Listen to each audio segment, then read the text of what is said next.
Hey everyone, welcome back to my YouTube channel. അപ്പോൾ ഇന്ന് നമ്മൾ നോക്കാൻ വേണ്ടി പോകുന്നത് പാനിപ്പൂരിയുടെ റെസിപ്പിയാണ്. അതിന് വേണ്ടിയിട്ട് നമുക്ക് വെല്ലുള്ളിയും പിന്നെ നമ്മുടെ കിഴങ്ങൊന്ന് വേവിച്ച് ഉടച്ചതും പിന്നെ അതിലേക്ക് ചാട്ട് മസാലയും പിന്നെ കുറച്ച് ബോംബെ മിക്സറും ചേർത്ത് കൊടുത്തിട്ട് നന്നായിട്ട് മിക്സ് ചെയ്തിട്ട് ഫില്ലിങ് ഉണ്ടാക്കാം. ഇനി അതിലേക്ക് ഒഴിച്ചു കൊടുക്കാൻ വേണ്ടിയിട്ടുള്ള വെള്ളം ഉണ്ടാക്കുന്നതിന് വേണ്ടിയിട്ട് പുതിനയിലയും മുളകും പിന്നെ കുറച്ച് ഉപ്പും പിന്നെ കുറച്ച് സുറുക്കിയും ചേർത്തിട്ട് നന്നായിട്ട് മിക്സിയിൽ നിന്ന് അടിച്ചതിന് ശേഷം ഒന്ന് അരിച്ചെടുക്കാം. അപ്പോൾ നമ്മുടെ വെള്ളവും ഫില്ലിങ്ങും ഇവിടെ റെഡി ആയിട്ടുണ്ട്. ശേഷം നമുക്കിനി പൂരി ഉണ്ടാക്കാം. അതിന് വേണ്ടിയിട്ട് നമുക്ക് ഓയിൽ ഒഴിച്ച് കൊടുത്തതിന് ശേഷം പൂരിയുടെ പൊരിക്കുന്ന ആ ഒരു സംഭവം ഇട്ട് കൊടുക്കാം. എന്നിട്ട് നമുക്ക് ഒന്ന് നന്നായിട്ടൊന്ന് പൊരിച്ചെടുക്കാം. അപ്പോൾ നമ്മൾ ഏകദേശം ഇത്രത്തോളം പൊരിച്ചെടുത്തിട്ടുണ്ട് കേട്ടോ. അപ്പോൾ ഭയങ്കര സിമ്പിളായിട്ടാണ് ഇത് പൊരിച്ചെടുക്കുന്നത്.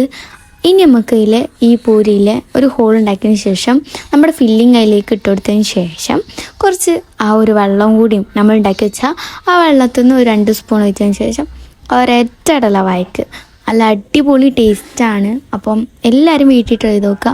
ഇത് കുട്ടികൾക്കും ഇഷ്ടമാവും കേട്ടോ. അപ്പോൾ കുട്ടികൾക്കും കൊടുക്കാൻ പറ്റുന്ന രീതിയിലാണ് ഉണ്ടാക്കിയത്. അല്ലെങ്കിൽ കുട്ടികൾക്ക് അത്ര എരിവ് പറ്റില്ലെങ്കിൽ നമുക്ക് ആ ഫില്ലിങ് മാത്രം കൊടുത്തതിന് ശേഷം തിന്നാൻ വേണ്ടി പറ്റും. അപ്പം നല്ല അടിപൊളി ടേസ്റ്റുള്ളൊരു പാനിപ്പൂരിയാണ്. അപ്പോൾ എല്ലാവരും വീട്ടിൽ ട്രൈ ചെയ്ത് നോക്കുക. അപ്പോൾ ഇന്നത്തെ വീഡിയോ ഇത്രയേ ഉള്ളൂ. ലൈക്ക് ചെയ്യുക, ഷെയർ ചെയ്യുക, സബ്സ്ക്രൈബ് ആക്കുക. ബൈ.